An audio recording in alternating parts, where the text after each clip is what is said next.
네, 시작하도록 하겠습니다. 자, 네, 창세기 누가 기록했습니까? 네, 모세가 기록했습니다. 예, 모세가 기록을 했죠. 창세기가 모세가 기록한 모세 오경 중에 첫 번째 책입니다. 그렇죠. 그래서 기록 연대는 한 주전 BC라 그러죠. 비포 크라이스트 1400년, 그러니까 한 지금으로부터 어느 한 3400년 이상 지금 전에 기록된 책이라고 볼 수 있겠습니다. 그래서 이 배경은 언제입니까? 이게 그 역사가 깁니다. 그래서 조금 구분점을 줘서 좀 기록하자면 아브라함 이전에는 메소포타미아 지역에 있죠. 그래서 4대 문명하고 막 시작할 때 하는 그런 데 있지 않습니까? 그쪽이 이제 중심지가 되겠고요. 그다음에 이제 아브라함이 부르심을 받은 후에는 어디입니까? 이제 그 애굽, 그다음에 이제 그 가나안 땅 그쪽 지역이 이제 되겠습니다. 자, 그래서 이제 긴 그 내용들을 얘기하는데, 자, 이제 여기서 이제 나타나신 하나님은 어떤 하나님이십니까? 천지를 창조하신 창조주, 권능의 하나님으로 나오십니다. 근데 이 하나님이 이제 아브라함을 통해서 복을 주시는, 만민에게 주시는 이런 분으로 얘기를 합니다. 근데 제가 이 얘기를 왜 드리냐면, 여러분들, 지금 우리들이 그냥 다 막연하게, 우리는 그러니까 지금 2025년을 살고 있습니다. 그러니까 신약 시대를 넘어서 이제 예수님이 오신 후에 이제 약속된 모든 이야기들 한마디로 다 안 뒤에서 이제 이렇게 우리가 하니까 당연히 그들도 이런 것들을 알 것이라라고 생각을 하고 이렇게 그런 역사적 시대적 배경이나 이런 것들을 무시하고 그냥 오늘 우리에게로 적용들을 합니다. 근데 그렇게 되시면 안 되고, 본문이 먼저 어떤 시대에 기록이 돼 있으며 뭘 말하고자 하는지를 살펴보신 뒤에 적용을 해야 됩니다. 자, 그래서 제가 이걸 왜 하냐면 하나님께서 자기 자신을 계시하시고 보여주시거든요. 근데 나타내실 때 차이점들이 있습니다. 우리는 이제 신약 시대는 예수 그리스도의 아버지로 이렇게 나타나신다고 했는데, 처음에 여기 창세기에서 나타나신 하나님은 어떤 하나님이시라는 거죠? 엘로힘의 하나님이시라는 거예요. 엘로힘. 근데 엘로힘만 나타나는 게 아니고 나중에 뭘로도 삽니까? 여호와 하나님으로도 한단 말이에요. 그러면 엘로힘의 하나님은 무엇이고, 그다음에 여호와 하나님은 무엇인지 그거를 좀 이제 파악들을 하셔야 된다는 거죠. 보통 엘로힘의 하나님은 무엇이냐면 전지전능하신, 천지 창조하시는 이 전지전능함을 강조하는 이제 능력의 하나님, 권능의 하나님, 이 하나님이 엘로힘의 하나님이십니다. 그래서 그렇게 얘기하고요. 그러면 여호와 하나님은 무엇입니까? 구원의 하나님. 그래서 이스라엘을 구원하시는 그 구원의 하나님이시라는 거죠. 자, 그러면 먼저 창세기 1장에서는 어떤 하나님으로 나타나십니까? 엘로힘의 하나님이시라는 거예요. 근데 그러면 기본적으로 여러분, 이제 여기 우리가 기록된 성경을 볼 때는 창세기에서 엘로힘의 하나님은 나오는 게 아니고 여호와 하나님이다라는 표현들도 나오죠. 그러면은 이게 어떻게 되는지 이제 이 배경들을 좀 압니다. 자, 한번 찾아보시겠습니다. 출애굽기 6장 3절 말씀 한번 찾아보겠습니다. 출애굽기. 자, 모세 오경, 먼저 질문 드리겠습니다. 모세 오경에는 무슨 성경이 들어가죠? 창세기, 출애굽기, 레위기, 민수기, 신명기입니다. 그러니까 이 출애굽기도 지금 모세 오경 중에 포함이 되는 거죠. 그런데 저희가 창세기를 보는데 출애굽기 6장 3절 말씀을 한번 읽어보도록 하겠습니다. 다 찾으셨습니까? 다 찾으셨으면 함께 같이 읽도록 하겠습니다. 시작. 내가 아브라함과 이삭과 야곱에게 전능의 하나님으로 나타났으나 나의 이름을 여호와로는 그들에게 알리지 아니하였고. 아멘.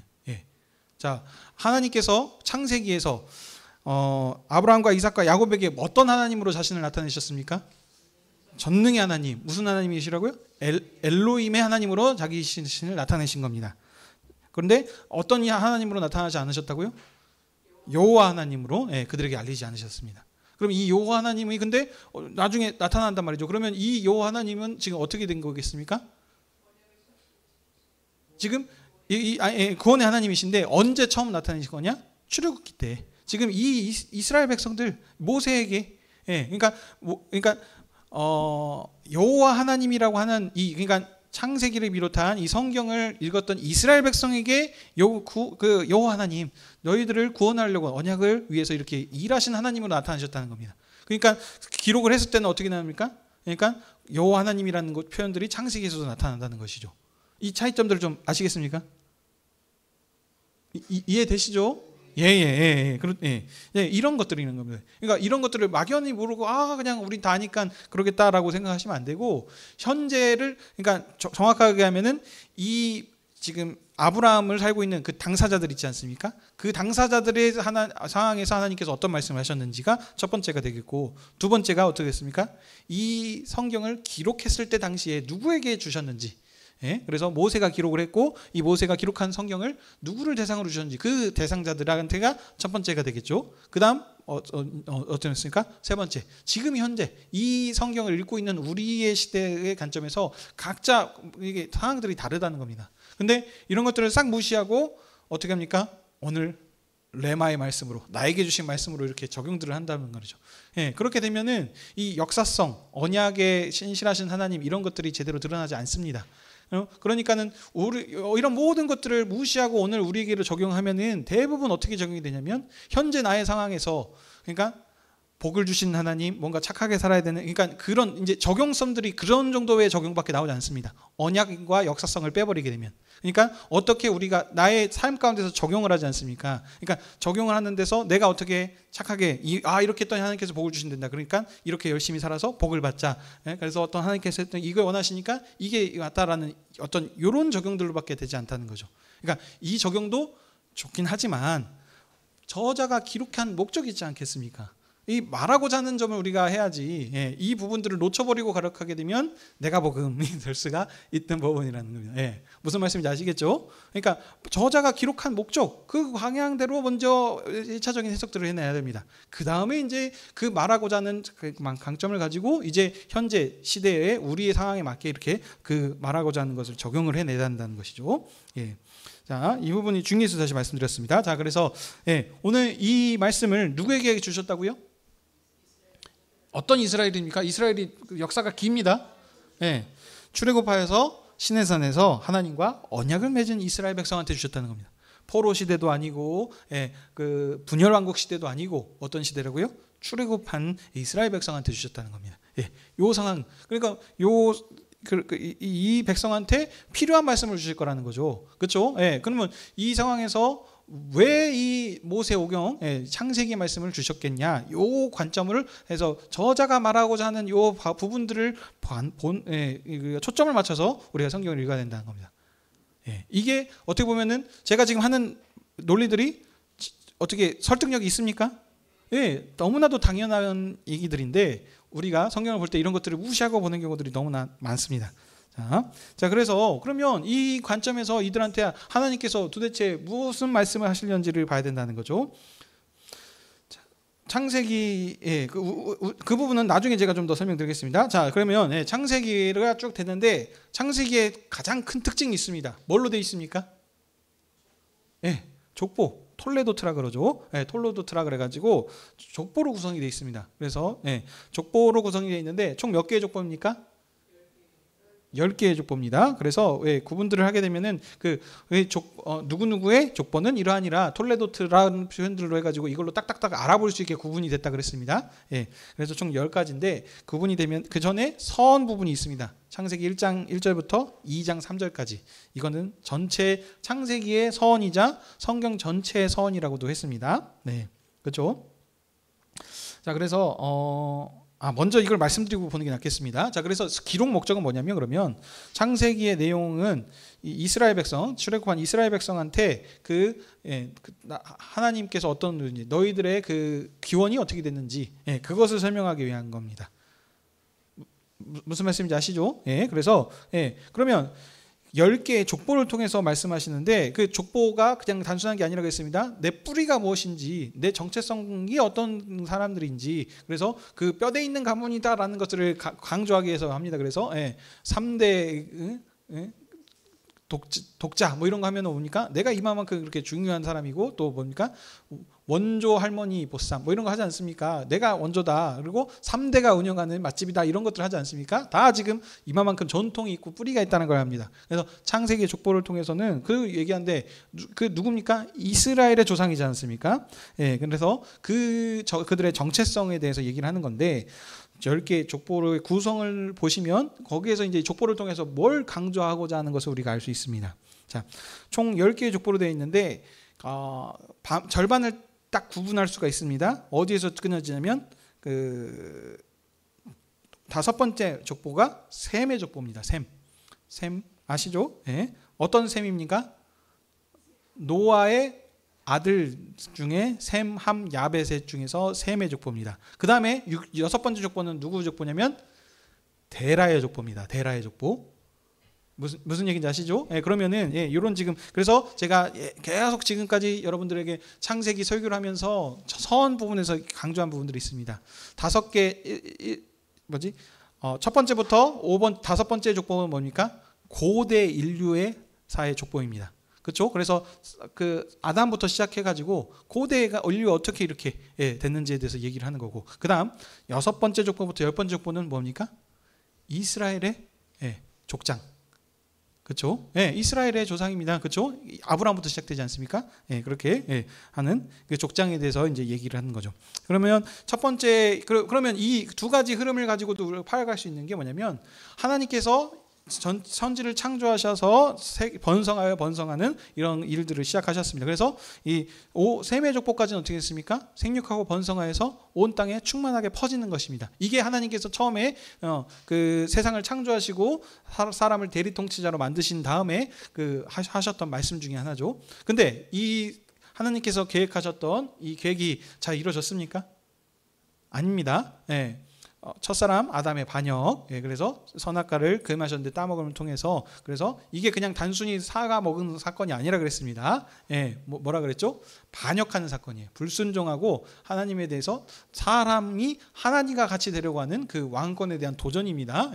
이런 지금 의미를 가지고 있습니다. 그래서 그것으로 인해서 죄가 세상에 들어왔고, 이제 하나님께서 원래 계획하셨던 그 창조의 세계, 빛이 있고 생명이 있고 질서가 있는 이 세계가 이제 무너지기 시작하는 거예요. 그래서 다시 어둠이 들어왔고 어떻게 됐습니까? 질서가 깨졌습니다. 하나님은 왕이시고 우리는 대리 통치자고 거기에 있는 만물을 다스리는 이 원리, 이 질서들이 깨지기 시작한 겁니다. 그 다음에 어둠이 들어왔고, 그 다음에 어둠을 오면서 이제 죽음이라고 하는 사망이 세상에 들어오게 된 겁니다. 그래서 하나님께서 지으신 이 세계를 어떻게 합니까? 다시 회복시키는 게 전체 성경의 역사인 것이고, 그렇죠? 그리고 그런 중에서도 하나님께서 또 어떻게 하십니까? 언약, 사람과 약속하심을 통해서 그 약속이 진행될 수 있도록 이렇게 지금 하시는 것이 않습니까? 그래서 이 불순종의 역사가 계속되죠. 아담의 족보, 노아의 족보들 다 보시게 되면은 거기서 다 죽었더라, 그렇죠? 나오시죠. 그런 부분들. 그 다음에 그 가운데서도 또 불순종이 나와요. 그래서 뭐 살인 사건의 이야기도 나오고요. 또 어떻습니까? 노아의 홍수 심판, 이게 그 일반적인 사람들의 타락을 얘기하는 게 아니라 그랬습니다. 이 성경의 족보는 어디에게 초점을 맞춰서 기록됐다 그랬습니까? 누구에게? 언약의 지금 상속자에게, 언약 중심으로 지금 기록이 되어 있습니다. 약속 하나님께서 맺으신 그 약속에 초점을 맞춰서 기록이 되어 있어요. 그러니까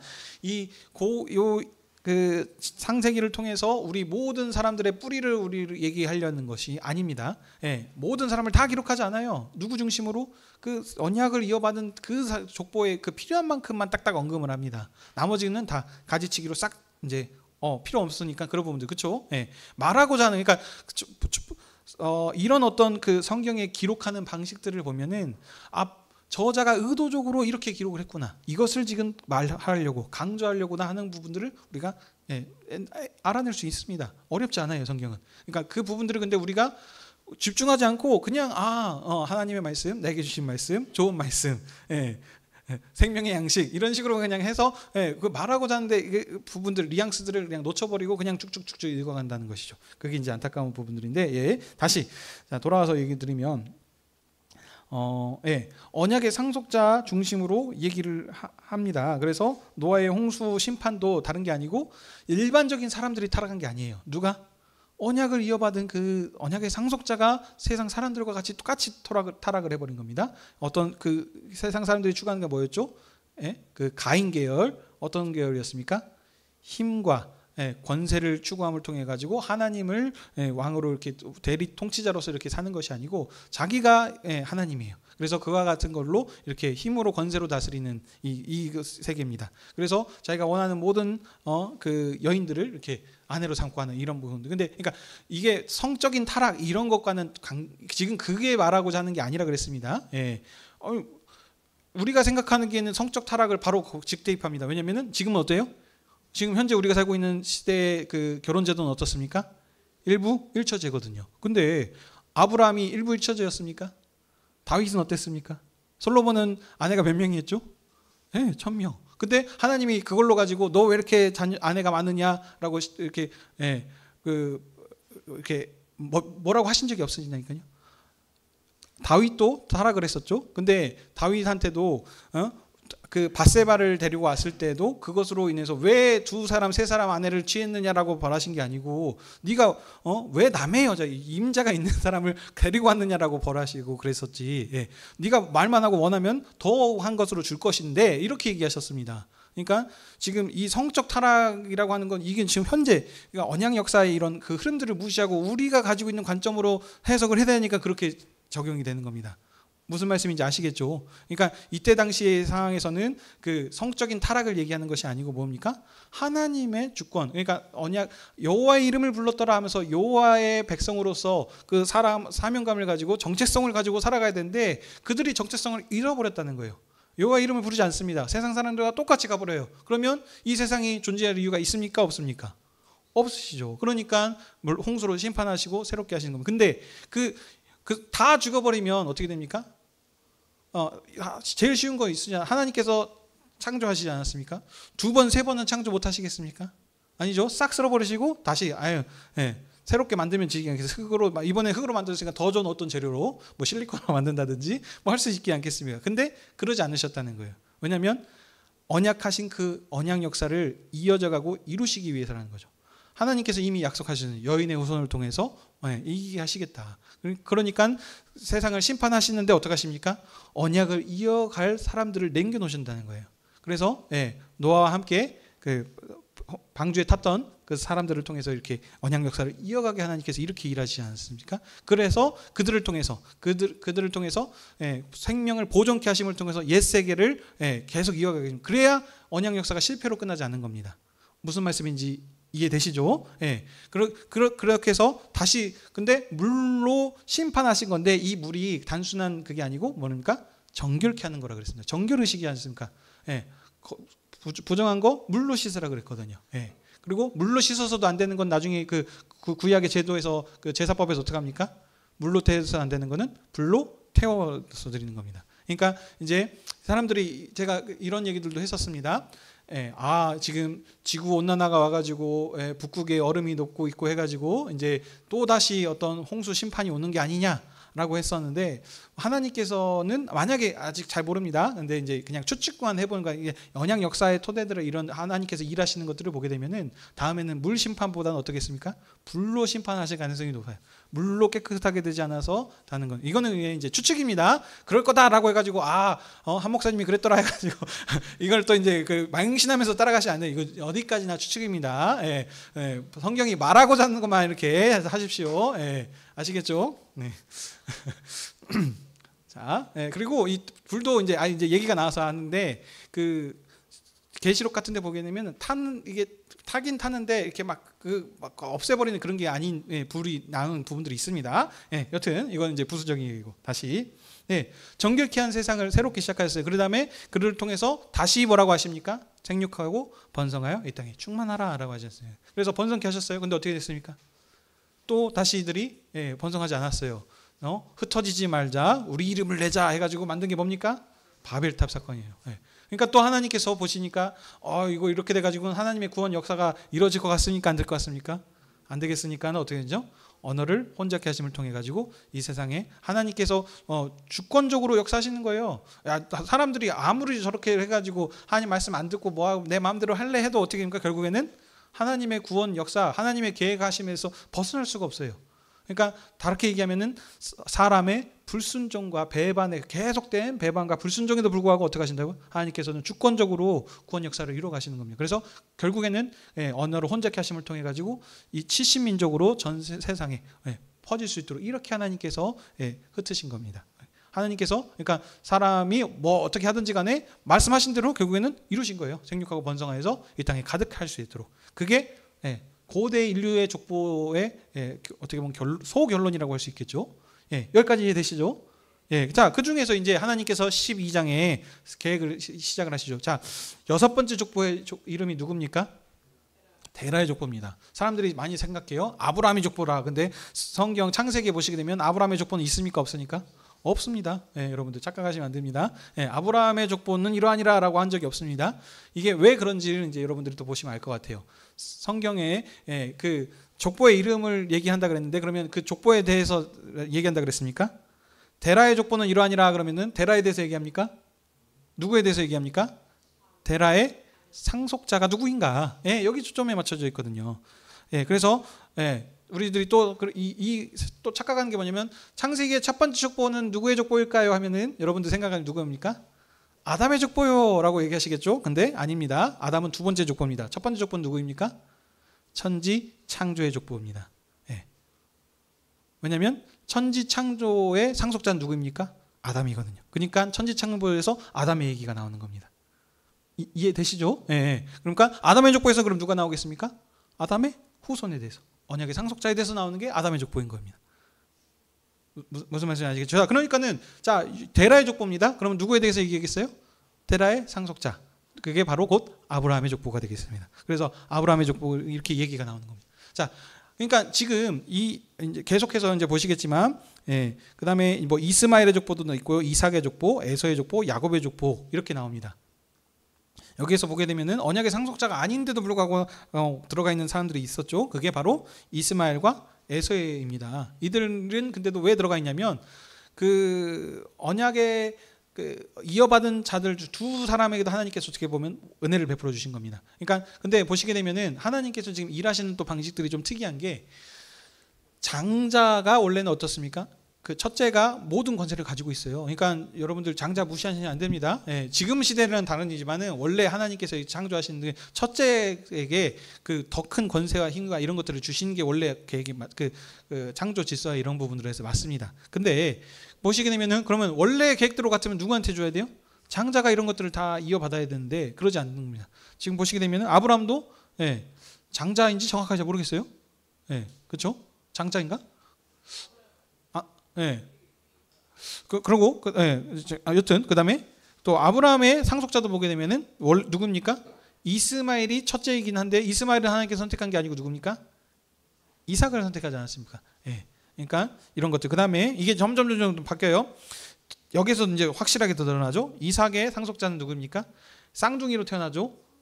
에서와 야곱인데 차자 둘째가 큰 자가 작은 자를 섬기리라 하면서 하나님께서 이미 정해 놓으셨던 겁니다. 이런 역사들이 많아요. 그러니까 예를 들면 이스라엘의 첫째 왕이 누구였습니까? 사울 왕이었는데 하나님께서 첫째는 패하시고 둘째를 세우셔서 다윗 왕을 통해서 이렇게 완성하시고 또 다윗 가신 약속을 누구에게 완성하신다 그랬죠? 아들 솔로몬 때. 그래서 그 솔로몬이 성전을 지음을 통해 가지고 그게 이제 성취가 되고 이 솔로몬의 지혜에 이제 모든 나라 백성들이 연합함을 통해 가지고 그래서 솔로몬은 왕의 그 지혜를 듣고 이 이스라엘로 찾아오는 거예요. 모든 민족을 복주는 그 역사들이 이렇게 나타나게 이런 식으로 하시는 역사들이 많습니다. 그리고 마찬가지지 않습니까? 굳이 말하자면 구약과 신약 구분하죠. 그러니까 첫 번째로 부름받은 장자가 누구였습니까? 이스라엘이지 않았습니까? 그렇죠? 제가 좀 구약에 그렇죠? 하나님 나라 백성으로서 첫 번째로 부름받은 민족이 어디였죠? 이스라엘입니다. 근데 이들이 어떻게 했습니까? 실패했죠. 그래서 두 번째로 새롭게 계획하셔서 부름받은 있죠? 거기가 어디입니까? 바로 교회입니다. 교회. 이렇게 통해서 이것을 이렇게 완성해 나가시는 이게 이제 하나님의 독특한 이제 하나님의 구원 역사의 방식입니다. 그래서 보시면 그래서 아들을 또 보내셔서 아들을 통해서 하나님께서 직접 이 일들을 하실 수도 있는데 불구하고 아들을 보내심을 통해서 아들을 통해서 상속자를 통해서 그 구원 역사를 완성시키시는 이런 것들이 하나님의 이제 계획하심입니다. 그러니까 여러분 지금 이런 창세기의 이런 흐름들만 보더라도 지금 이 상속자가 얼마만큼 중요한지 지금 느낌이 오십니까 안 오십니까? 오시죠. 엄청 중요한 거예요. 그래서 우리가 단순하게 그러니까 내 믿음도 너무너무 중요합니다. 우선은 내가 믿어야 되지 않겠습니까? 왜냐하면 그 내 믿음을 그 자녀들이 그대로 따라오게 됩니다. 그렇기 때문에 먼저 그 굳게 서야 되는 게 맞는데, 문제는 내가 굳게 서기까지는 하신 분들이 많은데 이것을 다음 세대한테 이 믿음의 언약의 상속자를 남기는 부분까지 잘 연결되지 않는 게 참 안타까운 것 같아요. 예. 그래서 여기 요 창세기나 우리 저기 모세 오경들을 보게 되면은 그래서 그런 부분들이 많이 나오죠. 그래서 여호수아 같은 데 어떻습니까? 사사시대 때 다음 세대가 일어나지 않고 다른 세대가 일어났더라. 여호와를 알지 못하는. 이렇게 되는 경우들이 많다는 거. 근데 지금도 이런 일들이 반복되고 있다는 게 참 너무 안타까운 상황이죠. 또 얘기를 옆으로 좀 뺐네요. 자, 다시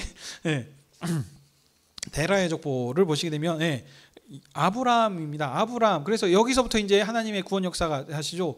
이것도 이제 하나님의 주권적인 역사입니다. 하나님께서 구원 계획을 시작하셨습니다. 근데 그 구원 계획을 시작하실 때 그 하기 위해서 한 사람을 택하여 부르십니다. 그게 바로 누구입니까? 아브라함입니다. 아브라함, 그러니까 왜 하나님 아브라함 부르셨습니까? 한국 사람 부르시면 안 됩니까? 이거는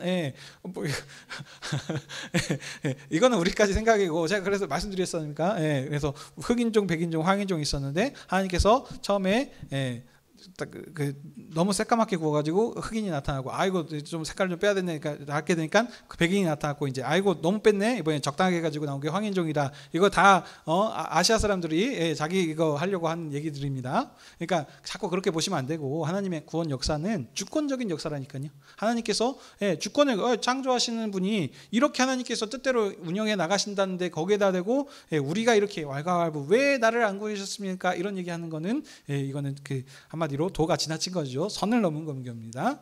자, 그래서 아브라함을 택하여 부르시고 그와 언약을 맺으셔서 아브라함을 통해서 어떻게 보면 하나의 언약의 갱신, 어떻게 보면 여기서부터가 정확한 그 언약의 시작입니다. 그 전에는 좀 두리뭉실하게 여인의 후손을 통해서 이거 그 상호적으로 맺는 언약도 아니었죠.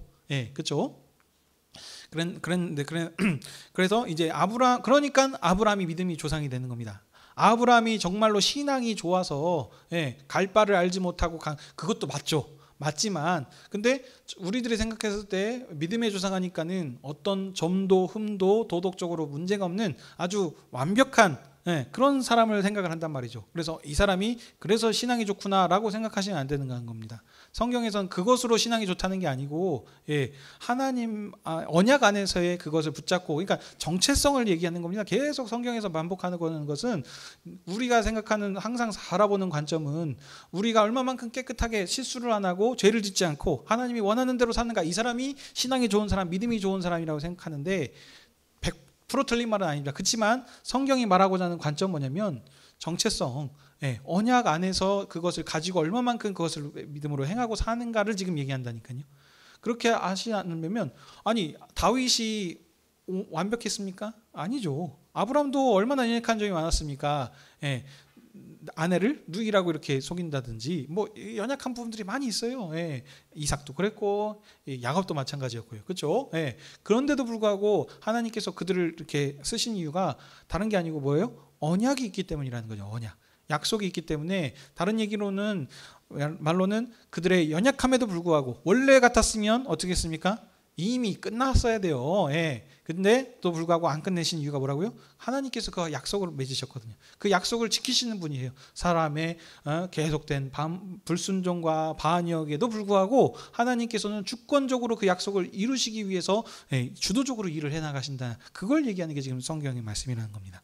그러니까 이 관점을 우리가 가지고 성경을 봐야 되는데, 자꾸 우리는 어떤 관심입니까? 존재론으로 항상 본다 얘기하니까, 하나님은 창조주이시고 지존하시고 무소부재하시고 이런 하나님, 우리는 연약하고 뭐하고 하는 거에서 우리는 이것을 지킬 수 없다라는 이 대전제를 가지고 성경을 봅니다.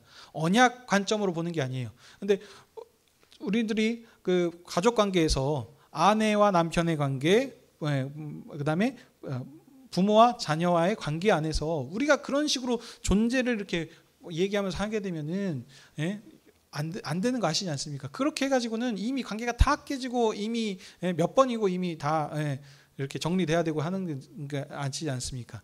그 사랑하는 언약의 안의 관계에서는 그렇게 따지는 것이 아닙니다. 그러니까 이게 다른 게 아니에요. 하나님의 형상대로 만들어져서 사람들이 그렇게 지금 살아가는 겁니다. 근데 이런 것들이 지금 전부 지금 그 죄로 인해서 우리가 그의 권세 아래 매여 있기 때문에 지금 이게 다 깨진 겁니다. 하나님께서 이걸 회복시키는 역사를 이뤄 가시는데 누구를 선택하셨다고요? 아브라함을 통해서, 그러니까 이 아브라함의 후손, 그래서 이스라엘인 거죠. 그래서 지금 오늘 우리 설교 본문에서 했던 것처럼 마지막에 결론이 어떻습니까? 3대의 완전수이죠. 그때 이 야곱, 하나님께서 이름을 이스라엘이라 바꿔주심을 통해 가지고 네가 하나님과 그래서 이겼다. 그래서 여기에서 완성 방점을 찍지 않습니까? 그래서 이렇게 그 구원 역사를 지금 주도적으로 주권적으로 지금 이뤄나가고자 하는 것을 얘기하는 게 지금 창세기가 말하고자 하는 관점이라는 겁니다. 요 부분들을 보시고 성경을 읽으시면 성경이 말하고자 하는 게 완전 달라집니다. 이게 왜 중요하냐면 우리가 아는 대로 행합니다. 그래서 말씀드리죠. 항상 부모님이 나는 짜장면 싫어하니까는 정말 싫어하는 줄 알고 안 주고, 나는 생선머리가 좋다 하니까는 생선머리만 준다고. 아는 대로 행하는 거거든요. 근데 우리 많은 기독교인들이 하나님을 열심히 믿는다고 하지만 하나님을 사랑하는 그 열심만큼은 제가 부정하지 않습니다. 근데 문제는 잘못 알게 되면은 엉뚱하게로 나가는 겁니다. 이단으로 빠지게 되는 경우들도 있고요. 같은 지금 기독교 안에서도 보게 되면 지금 정치적으로 혼란들이 많이 있지 않습니까? 그러니까 아는 만큼 행하는 거기 때문에 이 안다는 것 자체가 너무너무 중요한 것입니다. 그리고 이것도 내가 알아서 깨닫는 것이 아니고 하나님께서 깨닫게 해주시는 겁니다. 그러니까 제가 여러분들에게 누누이 말씀드리는 게, 나는 알았으니까 저 사람은 왜 저렇게 하면서 해가지고 정죄하지 마시라고 말씀드렸습니다. 몰랐으면 나도 똑같이 저러고 있을 거예요. 무슨 말씀인지 아시겠습니까? 저도 이 복음을 알게 돼서 구원 역사적으로 구속사라고 하는 것을 알게 돼서 감사하게 이렇게 설교하는 것이지, 만약에 그러지 않았으면 저도 열심히 정치 얘기할 수 있을 수도 있을 것이고요. 또 인문학 강의하고 있을 수 있습니다. 그래서 여러분들이 착하게 사셔야 됩니다, 뭐 해야 됩니다라고 하는 그런 설교하고 있을 수 있습니다. 그러니까 이렇게 되면은, 그러니까 정말 이 복음을 제대로 깨닫게 되고 아는 사람은 교만할 수가 없어요. 왜냐면 내가 잘나서 한 게 아니라니까요. 몰랐으면 나도 분명히 저 사람들과 똑같이 저러고 있을 건데, 저렇게 안 되게 나를 깨닫게 해주신 거에 대한 감사가 넘칠 뿐입니다. 무슨 말씀인지 아시겠죠? 그러니까 하나님께서 깨닫게 해주신 거에서 감사하셔야 되지. 그럼 저 사람은 몰라서 저러는 거거든요. 알면서 저러는 건 정말 진짜 나쁜 사람들이고, 근데 요즘은 또 세상이 약해서 아는데도 불구하고 자기 유익을 위해서 선동하고 바꾸고 이렇게 이용하는 사람들도 많습니다. 근데 그건 하나님께서 이제 벌하실 부분이고, 우리는 항상 안에서 몰라서 저러는 것이다. 그러니까 모르니까 가르쳐줘야죠. 그것을 왜 저렇게 하느냐고 정죄하시면 안 됩니다. 왜냐하면 우리도 모르기 전에는 분명히 저렇게 똑같이 하고 있었을 겁니다. 무슨 말씀인지 아시겠죠? 그래서 하나님의 영광을 위해서 하라, 하는 이런 모든 것들이 다 그렇게 연결이 되고 하는 것들입니다. 그래서 이제 설 주간에도 이제 명절들에 이제 가족들 만나고 하실 텐데, 안 믿는 사람들과의 부딪힌 부분들도 있을 수 있습니다. 몰라서 그러는 겁니다. 그때로 인해서 나가 옳다 그래가지고 내 모든 것을 그렇게 하시면 안 되고, 하나님의 영광을 위해서 그 연약한 자를 배려하면서 지혜롭게 이렇게 대처하고 나가셔야 되겠습니다. 죄송합니다. 또 옆으로 셌네요. 자, 다시. 자, 그러면 이게 그러니까 말하고자 하는 게, 지금 이 말씀을 아까 누구에게 주셨다고요?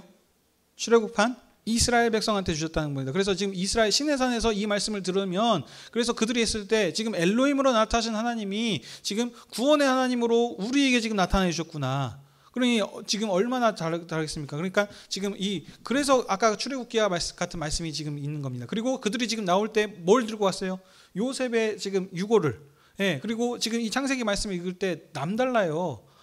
우리의 조상 이스라엘, 이름이 되는 이 토대가 되는 이 야곱이, 우리 조상께서, 이스라엘이 지금 애굽에 묻히지 않고 가나안 땅을 소망하면서 했구나. 그래서 이 위대한 우리 총리, 엄청난 자랑거리죠. 지금 가문에서 대통령이 나왔다고 생각을 해보십시오.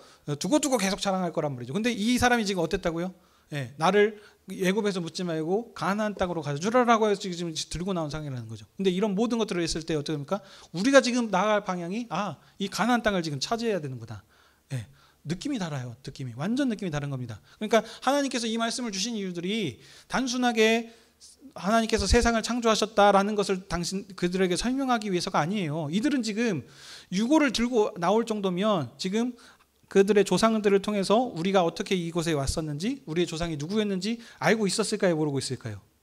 알고 있었다는 겁니다. 그러니까 이분이 하나님이시 우리를 창조하셨구나라는 것을 100%는 모르겠지만 여전 그래도 알고 있을 거란 말입니다. 그런데 굳이 그들한테 하나님께서 세상을 창조하셨다라는 것을 설명할 필요가 없어요. 그렇지 않습니까? 네, 그럼 왜 그것을 굳이 설명하면서 말을 다 하겠냐는 거죠. 그들의 정체성을 사명을 알게 깨닫게 하기 위해서 지금 이 말씀을 주셨다는 겁니다. 단순하게 너희들 착하게 살고 뭐하라 하나님께서 세상을 만드셨다.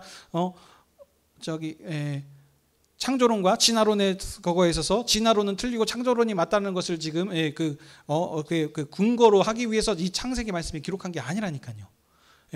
그거는 우리 시대 때 그렇게 우리가 바라보는 관점인 거고 이 말씀을 창세기에 줬을 때 모세 그때 무슨 진화론이 있겠습니까? 그때는 그런 것이 아니고 그렇기 때문에 그들에게 목적에 맞게 너희들이 이러이러한 지금 사명을 가지고 하나님께서 이 언약 역사를 이렇게 지금 이루어가셨다. 그러니 너희들이 그 하나님께 부르심을 받은 언약의 상속자들로서 맡겨진 사명, 그 가나안 땅을 차지하는 일을 완수해내라라고 하는 그것을 지금 말하기 위해서 이 창세기 말씀을 주셨다는 겁니다. 자, 그건 근데 이스라엘 백성한테 이렇게 주신 거잖아요.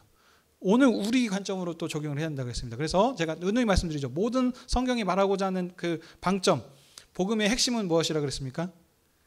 예수 그리스도이십니다. 그래서 모든 것을 그리스도로 통일되게 하신다 그러지 않았습니까? 그래서 그리스도로 적용을 시켜야 됩니다. 주님을 뺀 하면은 그거는 전부 다 그냥 좋은 우리 스님들 얘기하듯이 해가지고 그냥 세상에 좋은 그냥 도덕의 어떤 그런 속담 정도밖에 안 되는 거예요. 그리스도가 빠지면, 그러니까 언약 관계 안에서의 이것을 우리가 해야지 우리의 정체성이 드러나는 것이고 하나님의 구원 역사에 신실하심이 드러나시는 거지. 이것을 꿰게 되면 그냥 세상에 좋은 얘기밖에 안 되는 것이 아니기 때문입니다. 자, 그래서 그리스도를 통해서 어떻게 성취됐는지를 얘기를 해야죠. 그래서 이스라엘은 하나님께서 이렇게 하셨는데 불구하고, 그래서 원래는 먼저 성취하셨죠. 그래서 가나안 땅을 주셨는데 그 후손들이 하나님 먼저 부름받은 장자 백성이 아닙니까? 그렇죠? 장자 백성으로서 그러면 거기서 어떻게 해야죠? 하나님 나라를 건설하고 하나님의 말씀에 신실하게 순종함을 삶을 통해서 모든 민족이 이스라엘의 장자니까 그들이 행하는 행위를 통해서 하나님을 알고 믿고 경배할 수 있도록 하는 역할을 해야 되는 것이 그들에게 주어진 정체성입니다. 무슨 말씀인지 이해되십니까? 첫 번째 출애굽한 이스라엘 백성한테는 가나안 땅에 들어가는 게 목적이에요. 근데 그 이후의 세대는 어떻습니까? 다윗 언약을 통해서 네 나라를 영원하게 하겠다. 그래서 그를 통해서 모든 민족이 연합하게 하는 그 역할들을 해내야 되는데 이들이 어쩌습니까? 하나님 앞에 신실하게 살지 못했죠. 그래서 실패한 겁니다. 그래서 그 나라가 어떻게 됐죠? 쪼개져 버렸어요. 그래서 쪼개졌고 그 쪼개진 걸 넘어서 전부 다 회파돼 가지고 바벨론의 포로로 잡혀가게 해서 그 영원하리라고 하는 다윗의 나라가 없어져 버리지 않았습니까? 이런 지금 절망밖에 없는 이 시대에 기록된 성경들이 뭡니까? 시편의 말씀이에요. 시편이 다윗의 시도 있고 고전에 기록되어 있는 모든 여러 가지 시대들이 있습니다. 근데 이걸 편찬된 때가 언제였냐? 그 바벨론의 포로로 잡혀갔을 때 이 시들을 불렀다는 거예요. 왜요? 절망밖에 없어요. 나는 하나님 열심히 산다고 살았는데 내 조상들이 잘못한 걸로 인해 가지고 지금 여기 붙잡혀 와 있는데요. 욥과 같은 처지예요. 그렇죠? 욥기 뭐 잘못한 거 있습니까? 없죠. 나는 의인인데 하나님 말씀에 숙제하면서 다 살았는데 왜 이런 지금 고난을 당하고 있습니까? 라는 얘기가 나오겠습니까? 안 나오겠습니까? 나오죠. 근데 그때 그들이 그럼에도 불구하고 뭐렇게 했습니까? 그때 불려졌던 시들을 전부 모아가지고 편찬을 해요. 그래서 그걸 통해 뭐예요? 그리하실지라도 나의 힘이요 방패이시고 요새이십니다. 내가 이 하나님을 믿고 찬양하고 경배하며 나아갑니다라는 지금 시편들이라는 거예요. 이렇게 받아들였을 때 말하고자 하는 게 완전 달라지죠. 근데 이런 걸 빼버리게 하게 되면은 그냥 오늘 나에게 주신 말씀으로 하게 되면은 지금 그 약속에 예수님 그리스도가 나타나고 하는 것이 아니고 단순히 우리도 이럴 때 하나님을 의지해야 됩니다라는 어떤 그 정도의 그거밖에 적용이 되지 않는다는 거죠. 우리가 그게 아니고 지금 말하고자 하는 건 뭐다? 예수 그리스도를 지금 증거하기 위해서니까 예수 그리스도 안에서 우리가 어떻게 그 언약이 성취되는지를 얘기한다는 거죠. 이스라엘은 실패했습니다. 장자된 첫 번째 민족으로서 실패했어요. 그래서 하나님의 역사가 구원 역사가 실패로 된 것 같아요. 꺼진 것 같아요. 근데 그때 어떻게 하셨습니까? 하나님께서 반전의 드라마를 시작하시죠. 바로 아들이신 이제 친히 그 아들을 보내주셨습니다. 그래서 아들이 오심을 통해서 어떻게 해요? 새로운 구원 역사를 시작을 하셨습니다. 새 언약. 그래서 새 언약이에요. 예, 다른 게 아니고. 근데 이 좋은 것들을 신천지를 비롯한 이제 이단들이 사용을 많이 해가지고 이게 이제 안 좋은 뉘앙스가 있게 되는 건데 이 언약 너무너무 중요한 겁니다. 그래서 이제는 어떻습니까? 이 예수 그리스도를 통해서 이스라엘만이 아니고 모든 민족을 복주는 그 일을 통해서 우리 이방인이었던 우리들도 지금 이 자리에 참여하게 될 수 있는 것입니다. 그래서 이제는 어때요? 구약의 언약의 상속자가 누구 이제 이스라엘이 아닙니다. 누구입니까? 교회입니다. 교회. 그래서 교회를 통해서 하나님께서 구원 역사를 이제 이루어 가실 거라는 거죠. 그래서 그것을 우리에게 적용한다면 우리의 정체성이 무엇인지를 지금 설명하는 것이 창세기의 목적이라니까요. 어떻게 하면 우리가 잘 살게 하고 복받게 하고 이랬더니 하나님께서 뭘 하셨더라라는 끝까지 열심으로 믿었더니 좋은 배필을 보내주셨더라 이래가지고 어떤 그런 어떤 적용점들이 아니고 우리가 누구인지를 그거를 알아간다니까요. 족보라 그러지 않습니까? 뼈대. 우리의 정체성이 누구인지. 이스라엘이 아니라니까요. 누구다? 우리가 상속자라니까. 언약의 상속자. 우리들이 이어받은 자들이에요. 우리는 근데 어떤 존재였습니까? 언약과 1도 관계가 없는 자들이었어요. 이방인이었거든요. 근데 우리가 그 약속을 받았어요. 얼마나 감사합니까? 그러면 이제 우리가 바라보고 나가야 될 목표는 무엇입니까? 가나안 땅이 아니지 않습니까? 그렇죠? 우리가 바라볼 건 하늘의 상급. 하늘에 속한 모든 신령한 복, 예수 그리스도로 온 민족이 통일되게 하는 것. 이제 교회의 복음의 증거를 통해서 교회를 통해서 모든 민족이 그리스도로 연합되게 하는 그 사명이 우리 가운데 있다는 겁니다. 이것을 얘기하기 위해서 창세기 말씀을 오늘 교회에게 주셨다. 이렇게 적용을 해야 되는 겁니다. 무슨 말씀인지 이해되시죠? 자, 마무리 짓도록 하겠습니다. 이제 피곤들 하신 것 같아요. 자, 그러면 우리에게 적용만 하겠습니다. 우리 언약의 상속자라는 것을 지금 알았습니다. 그럼 어떻게 살아야 되겠습니까? 이스라엘을 두려워하는 것이 아니고 이스라엘은 이렇게 살았지만 그들을 반면교사 삼아서 우리는 어떻게 살아야 되겠는지 적용해 나가셔야 되겠죠. 삶 가운데서. 그래서 지금 창세기를 통해서 제가 연구하면서 이제 말씀을 준비하면서 누누이 느낀 게 상속자, 믿음을 이어받을 수 있는 다음 세대를 남기는 일이 너무너무 중요하다는 사실을 지금 합니다. 근데 이 상속자들 남기는 게 단순하게 좋은 직장 가지고 뭐하고 하는 이게 중요한 게 아니라니까요. 하나님께서 능력만 있으시면 감옥에 있는 사람을 끌어가지고 총리 세우지 않습니까? 이런 하나님께서 일하실 수 있으신 분이신데 왜 우리가 어떻게 먹어야 살아야 될지 무엇을 해야 될지 왜 걱정하십니까? 그리고 그런 걸 같이 하라고 교회가 있는 겁니다. 그래서 교회가 함께 연합함을 통해서 연약한 자를 책임지고 우리 지금 교회가 그렇게 하지 않습니까? 구제하고 연약한 자를 섬기고 봉사함을 통해서 이렇게 함께 지어져가는 겁니다. 이 일들을 하기 위해서 우리가 있는 거기 때문에 하나님의 이 역사하심을 우리들이 계속 망각하고 삽니다. 역사를 통해서 이렇게 신실하고 이렇게 일하신다, 전능하신 분이다, 언약의 신실하다는 걸 보여주셔서 불구하고 당장 현재 우리 눈에 어려움이 있으면 이곳에서 하나님이 안 계시는가, 하나님이 나를 지금 벌 주시는가, 미워하시는가, 그리고 또 내 자녀를 어떻게 해가지고 좋은 직장을 구하게 됐고 좋은 학교를 들어가게 됐고 이런 것에만 너무 지금 우리가 목매이면서 산다는 겁니다. 근데 하나님께서 말씀하지 않습니까? 믿음으로 모든 것들을 구하라. 그러면 먼저 나라 그를 구하라. 그러면 그것을 채우시리라라고 이렇게 약속하신 분이십니다. 그래서 우리가 어떤 존재인가, 하나님께서 어떤 하나님이신가를 우리가 분명하게 알고 믿음으로 사는 것. 이것을 지금 하려고 창세기를 부터 이 성경 전체가 우리 기독교인들에게 말하고자 하는 강점이 되겠습니다. 우리가 그리스도 안에서 새롭게 지음받은 언약의 상속자들이십니다. 믿으시기 바랍니다. 이것들을 가지고 창세기 말씀을 한번 여러분들 다시 한번 살펴보시면 좋겠습니다. 자, 질문 있으십니까? 시간이 많이 갔습니다. 죄송합니다. 근데 중요한 부분이라 설명이 좀 길어졌습니다. 다음 주는 이제 새로운 설교를 할 텐데 지금 고민입니다. 그 설 관련해서 한번 설교를 할까, 아니면은 이제 만약에 아니면 이제 새로운 본문을 할 텐데 마태복음을 지금 생각을 하고 있습니다. 그래서 여러분들 이제 집에 이제 먼저 읽게 되시면 마태복음을 읽어 주시면 감사하겠습니다. 자, 기도하고 마치도록 하겠습니다. 아버지 하나님, 그동안 우리 창세기 1장부터 50장까지 함께 살펴보게 인도해 주시니 감사합니다. 우리 창세기 말씀을 통해서 단순히 이스라엘의 역사가 아니고 우리가 그 역사를 이어받은 언약의 상속자라는 사실을 깨닫게 하시니 감사드립니다. 우리가 이렇게 하나님 나라 언약 백성으로서 살아갈 수 있는 것은 우리가 잘나서가 아니고 하나님께서 주권적으로 그 구원 역사 가운데 우리를 먼저 불러주셨다는 사실입니다. 하나님께서 우리를 먼저 된 자로 불러주게 하셔서 그리스도 안에서 새로운 새 생명이 주시는 새로운 언약 백성으로 삼아주셨다는 사실을 기억하게 하여 주시옵소서. 우리가 이 사실을 분명히 아는 것이 우리의 힘이고요.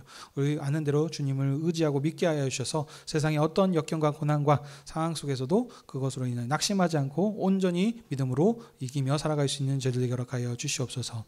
온전히 주님의 은혜입니다. 주님께서 우리가 이렇게 주신 사실을 감사하고 기쁨으로 살아가게 하셨고 우리 세대로 끝나는 것이 아니고 우리의 믿음의 다음 세대들을 키우는데 전심을 다해서 교회가 함께 노력하여 나갈 수 있도록 도와주시옵소서. 교회를 통하여 하나님께서 구원 역사를 이뤄 가시오니 하나님의 몸된 교회를 우리들 사랑하게 하셔서 열심을 다해서 봉사하고 섬기게 하여 주셨고 함께 지어져 갈 수 있는 여수의 한일교회 되게 허락하여 주시옵소서.